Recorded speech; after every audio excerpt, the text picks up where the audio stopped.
নারাজ হয়ে গেল। ইবলিস আল্লাহর দরবারে দোয়া করে, আল্লাহ এমন এক বেহুদা জাতি, এমন এক খারাপ জাতি, এরা আর তোমাকে মানবে না, অতএব আল্লাহ এদেরকে আর ছাড় দেওয়ার দরকার নাই।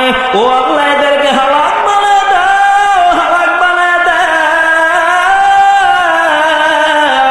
আল্লাহ তাআলার দরবারে যখন দোয়া করলেন, আল্লাহ আবারও গজবের ফিরিস্তা পাঠায় দিল।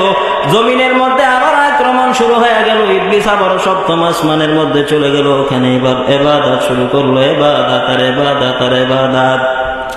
এক পর্যায়ে ওখানে ইবাদত করতেছে বহুদিন। সময় পারি দেওয়ার পরে এক পর্যায়ে আল্লাহর দরবারে ইবলিস আবেদন করে, আল্লাহ আমার দিলের মধ্যে একটা বড় তামান্না, দিলের মধ্যে বড় একটা আরজি, ও আল্লাহ তুমি কবুল করে নাও। কি আরজি? বলে, আল্লাহ বহুদিন ধরে আমার দিলের তামান্না তোমার লৌহে মাহফুজটা একটা নজর ঘুরে দেখার জন্য।